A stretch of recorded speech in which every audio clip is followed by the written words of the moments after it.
Welcome to Leesburg Today's Daily Update for January 10th. I'm Samantha Bartram. County supervisors addressed the Chamber of Commerce this morning about their priorities for 2011, their last year in office. The answers were predictable, with many calling for final adoption of amendments to the sign ordinance and the Route 28 Comprehensive Plan amendment that would bring more flexible and modern zoning policies to Loudoun's premier business corridor.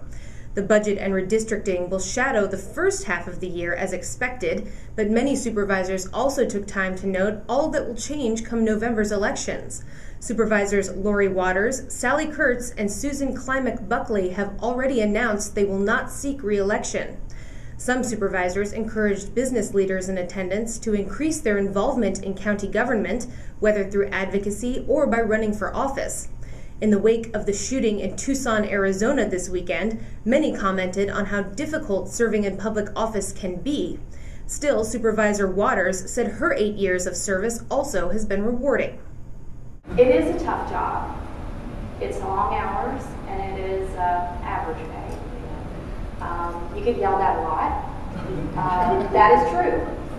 But it's also very rewarding because when you see projects to their fruition and to their end, if you drive by them or you see them, it brings a smile to your face to know that you had a lasting impact on Loudoun County in some way. You made the community better. And being on the Board of Supervisors, you're, as a citizen, as a voter, you have that ability to register your vote, but the votes are here. And if you really want to take Loudoun to the next step, and you are a visionary, then you need to put your name in the running for it, and fight for it, and knock on those doors.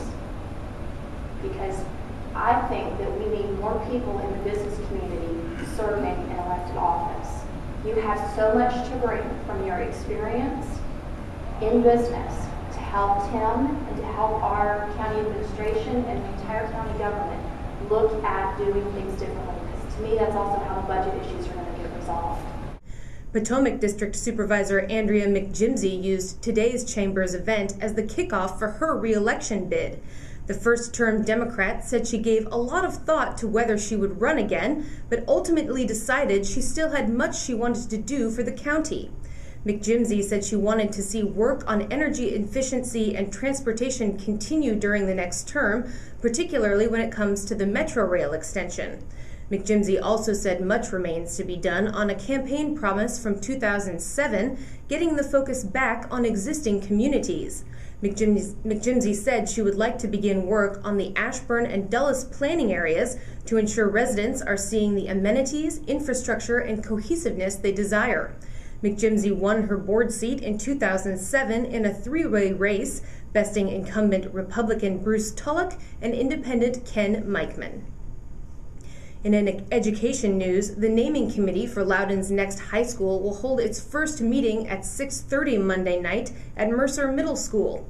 Members of the committee will consider names suggested by the public for the new school, which will be located next to the Stone Ridge development on Goshen Road. Names for the school can include geographical and historical elements of the site and surrounding area, as well as names of Loudoun residents who had significant impacts on the county and state. The next meeting of the naming committee is scheduled for Wednesday, January 26th, also at Mercer Middle School. Finally, the Loudoun Wildlife Conservancy is accepting registrations for its Winter Tree Identification Seminar, scheduled for January 15th. Participants will join Dr. Emily Southgate at her home outside Middleburg as she shows how winter trees are distinctive in their skeletons and buds, which are much easier to see than in summertime. The group will then walk down to Goose Creek to identify trees in the field and discuss their importance as habitat and food for wintering birds and other animals. Participants should bring binoculars and a pocket knife if available and dress for the weather. Registration is required for the free program and space is limited. To learn more or to sign up, email Southgate or call 540-687-8291. For more on these and other stories around our community, visit us online at leesburgtoday.com.